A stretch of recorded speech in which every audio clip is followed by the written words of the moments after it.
Welcome. This is James Corbett of CorbettReport.com. And I'm James Evan Pilato of MediaMonarchy.com, and we welcome you back to another episode of The New World Next Week, which, of course, you can find everything you need at NewWorldNextWeek.com. James, this is our 170th episode, and we will begin with a geopolitical story from our good friend Michael Vale at StratRisks.com via Policy Mike. ASEAN countries could become ground zero for another proxy war. That's ASEAN. That's the Association of Southeast Asian Nations, composed of 10 states: Malaysia, Indonesia, Singapore, Brunei, Philippines, Thailand, Cambodia, Vietnam, Burma, and Laos. In economic terms, the ASEAN is one of the fastest-growing political entities in the world. This is no surprise when you consider the ASEAN includes more than 600 million people, as well as the world's fourth largest nation, Indonesia. The countries in the ASEAN aim to achieve full economic integration by 2015. Given how poorly integration has turned out for the EU, that might not seem like such a good idea. But if nothing else, at least the ASEAN can learn from the EU's mistakes. Economic integration would allow free flow of goods, services, and labor. So under the plan, tariffs would become almost non-existent, and this would help with the ASEAN corner with more foreign direct investment, which at the moment go mostly to China and India. However, there's a series of economic, religious, and political problems that threaten to derail the ASEAN's attempt at economic integration. And the article goes through a lot of the differences in the areas, whether it's economic or political or religious, and there are many, many, many difficult areas with all of those. So the ASEAN could be a proxy playing field in the struggle between China and the United States. And there's even another country to throw into the mix. That's India.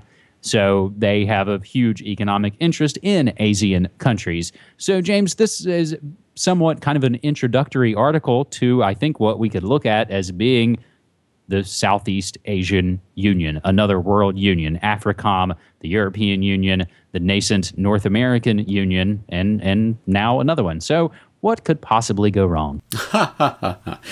Yes, well, I think that question should answer itself for anyone who has been keeping their eye on the flaming Hulk of the Eurozone. But it is an interesting article. I hope people read through it because it does come to that important point that ASEAN is going to be the block on, or at least a pawn on the chessboard, that will be a serviceable one for the United States in their war, their proxy war, their Cold War, whatever it is with China, their armament race, especially when it comes to naval matters and maritime matters. And in fact, we already saw that last year with the flare-up of all of those disputes all along the East China Sea, the South China Sea, with Japan, with the Philippines, with Vietnam, with some of the other players in the area. And at that time, the Crisis Group, which is one of these organizations, this think tank type things that's tied to all of the usual suspects, including people like Brzezinski, came out with a white paper on the South China Sea flare-ups and the disputes between China and various ASEAN members, and said that basically ASEAN is going to be that kind of block against Chinese naval aggression in the region that the U.S. will be able to play off of.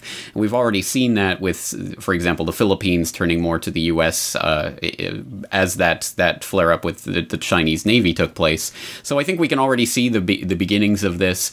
In terms of the economic integration, obviously the Southeast Asian nations are not exactly economic powerhouses, but it does, at any rate, it sets up another domino on that table of the fall towards globalism, and it's just another sort of regional bloc that we can see the process that they're trying to set up all of the regional blocks, and eventually you can merge the regional blocks and you have world government by fiat and by decree. So this is something that we have to keep our eye on, and obviously something that plays into this is the TPP, the Trans-Pacific Partnership, that involves some of the ASEAN members as well as New Zealand, Australia, US, Canada, Mexico.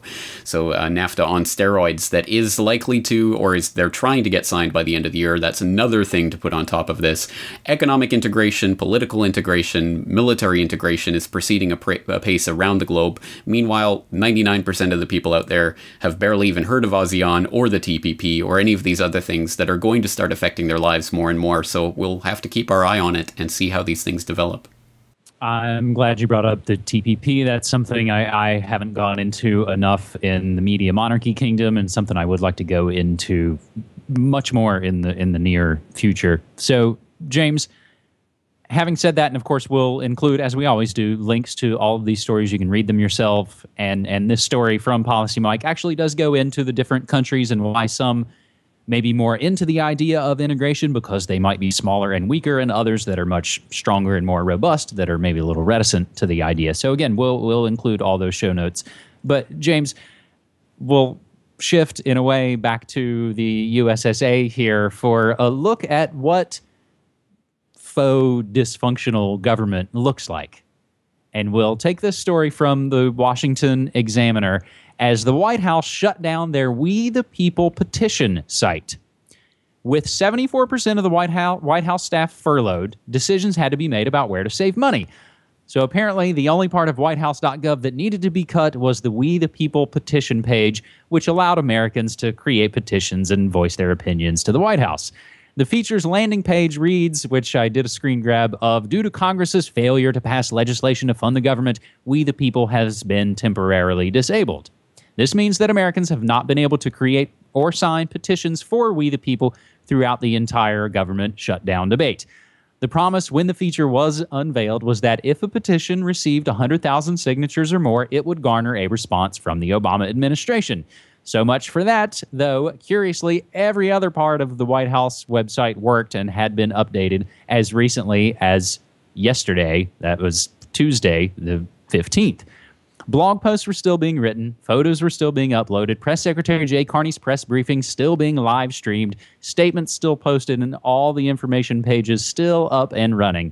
Everything is accessible except for the one part of the website that allowed average citizens to connect with their president. So, James, that means no voting on the construction of a Death Star for America or changing our national anthem to an R. Kelly song. But I'll just add before I throw it back to you, just in the last couple of hours here, the breaking news is that they reached a resolution, and it looks like our faux shutdown government is going to be faux back working again. So I'm not sure if you go to the We the People petition site right at this moment you're watching this, it might be open for business, James. You can go vote on the Death Star. Oh, yes. Oh, I gotta get there right away. Yes, what silliness. And even disregarding the silly petitions, there have been well-meaning petitions by well-meaning people, but it absolutely boggles my mind that there are people out there who understand that there is a shadow government operating inside the government, infesting with moles that pulls the strings, that has the real power beyond the puppet presidents and the people who are rolled out in front of our eyes. That people understand that reality and yet still believe that putting up petitions on a White House website is going to achieve anything positive in terms of political change. Of course, what has actually occurred from this We the People petition website? Absolutely bupkis, because it is just designed as an outlet for people to make it feel like they're having some effect. Ooh, I put up a petition and it got 20,000 signatures. Therefore, it's a big deal. Of course, it means nothing. It means absolutely nothing. And until people understand and really internalize that literally just sitting there begging for scraps from the master's table and petitioning the very criminals themselves to be good enough to grant the people this or that wish makes the government really into the tyrants that we understand them to be. But unfortunately, there aren't enough people out there, I think, that have that fundamental understanding of what this government is or how it works. So I am not shedding any tears over the shutdown of this site, whether it's temporary or permanent. And hopefully, if anything, this has shown the people just how ineffective these types of websites are. And I don't want to put the damper on people's enthusiasm for positive change, but I want that change to be directed into avenues that are built around the people themselves and people coming together to create alternatives that have nothing to do with the government granting this or that wish and everything to do with people organizing on a community level to come together to create their own solutions. And that's the only solutions that I think we can rely on in the long run. That is well said, and actually we'll hit some of those solutions at the end of this episode. But I think this seems to me in a way it's a continuation of the disregard for anything. It's putting up the guise of, oh sure, I'll listen to you, and then once it reaches that threshold, well, we're not going to respond anyway. I think there were times when, I don't know if it was a sort of YouTube hosted sort of open, a town hall forum for Obama, where the biggest question was, something to the effect of, why are you such a liar when it comes to the drug war? They weren't even going to address that, because they can't even broach the topic, because it would expose them as the true liars that they really are. James, having said that, we'll move to our third and final story this week, and it is a travesty. The awarding of the World Food Prize, rather, to a Monsanto GMO executive is a travesty. So correctly notes truthout.org. On Thursday night, that's tonight to you as you're watching this, October 17th, one of the 3 Nobel Prizes for Agriculture, the World Food Prize, will be awarded to the Executive Vice President and Chief Technology Officer at Monsanto, who specializes in GMO research. His name is Dr. Robert T. Fraley. Also receiving one of the coveted agricultural honors is Dr. Mary Dell Chilton, founder and Distinguished Science Fellow, Syngenta Biotechnology Incorporated. Syngenta is a competitor to Monsanto in the global GMO and pesticide market. According to their own website, the World Food Prize says, quote, "The World Food Prize emphasizes the importance of a nutritious and sustainable food supply for all people. By honoring those who have worked successfully towards this goal, the prize calls attention to what has been done to improve global food security and to what can be accomplished in the future," end quote. Even U.S. Secretary of State, the skull and bones fixer himself, John Kerry, congratulated the Monsanto and Syngenta laureates when the prizes were announced earlier this summer. But I'll leave it to you to read that, because it's a baffling, befuddling, contradictory stream of political babble coming from Secretary of State for an administration that has shilled for Monsanto and other biotech giants around the world through the State Department. This according to those pesky WikiLeaks cables that were released. There have been some protests against the awards, as occurred this weekend in Des Moines, Iowa, where the honors will be presented. The March Against Monsanto was the kickoff to a week of Occupy World Food Prize events, coinciding with the annual Iowa Award, often called the Nobel Prize of Agriculture. So, in closing, one of this year's 3 laureates is the Chief Technology Officer at Monsanto, the world's largest seed company, of course, producing genetically modified corn, soybean, and other seeds, at the center of the controversy over GMOs, genetically modified organisms. The article continues to get into the likely health hazards of GMOs, the lies, the not even delivering on the promises that it claims to make. So even if you buy into all of this, it's not even successful, which, James, you and I have talked about time and time again. So here's another example where the very liars and thieves and charlatans who claim to give us science and joy and peace are the exact opposite of that, but they wear the badge and get the award. Referring, of course, to Barry Soetoro, the Prince of Peace Prize. James? Well, that's exactly it. I mean, how appropriate is it that this is referred to as the Nobel Prize for Agriculture? Because exactly like the Nobel Peace Prize, I think it's just another one of those prizes that they award to people who are doing the exact opposite of what should be lauded or applauded. And as you say, we've talked about this time and time and time again, so I'll just direct people to a few things that I've done in the past and others have done in the past. Perhaps most recently and most appropriately, my 5 GMO Myths Debunked piece. Very short and to the point, and it contains some good references for people out there who want to ward off the usual talking points about how genetically modified foods are going to be the savior of the world and are going to feed the world, which they most assuredly are not, and there's a lot of good science behind that I link to in that video. Also, as always, I'll direct people to these Seeds of Destruction by F. William Engdahl, an absolutely very valuable piece of research on this that goes to show exactly how the gene revolution grew out of the green revolution, which itself was a Rockefeller-funded scam, basically, to make sure that the seed companies profit from the monopolization of the food chain, and that's ultimately where this is all heading. I'll throw in one more reference to episode 241 of the Corbett Report podcast, The Truth About the Gene Revolution, where we went over, again, a lot of this, and especially talking about one of the people who are mentioned by name in that article, Dr. Norman Borlaug, who is basically worshipped as a saint, a god on Earth by the skeptic community, who swallows up absolutely any BS that drops from the mouth of any government official or corporate prostitute.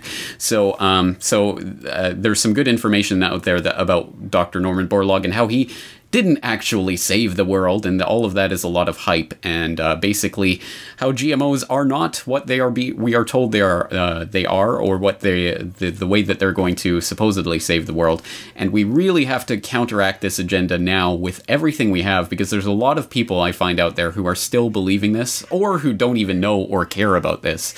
Whereas this is really one of the fundamental issues that will affect not just us, but our children and our children's children unto the th generation as this starts, this uncontrolled experiment starts spreading out into the biosphere. So, James, in closing, I'll reference a couple of my pieces that I teased last week. They are on foodworldorder.com. That is my interview with Keith McHenry, co-founder of Food Not Bombs, and also my compilation recordings. It's Sights and Sounds from the Bees and Seeds Festival here in Portland, Oregon this past week.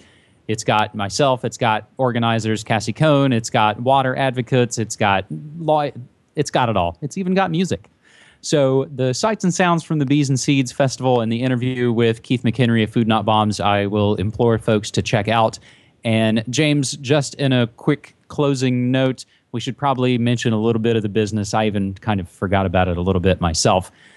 It appears as though blip.tv is killing alternative news sites. So I know of 3 personally. That's Corbett Report, New World Next Week, and even Alex Ansari's Outside the Box got squashed. That was what was feeding out the New World Next Week feed. So if you are subscribed to get the videos through the New World Next Week feed, you did not get last week's episode, and you might not get this week's episode next. So I'll implore you to, of course, follow the Corbett Report feed or the Media Monarchy feed, and you can get it that way while we work behind the scenes to figure out the best way to transfer the feed, which is anyone that knows, James, you know this, working with iTunes to switch a feed is never a joy. So stay tuned, and again, just move either to the Corbett Report or Media Monarchy feed.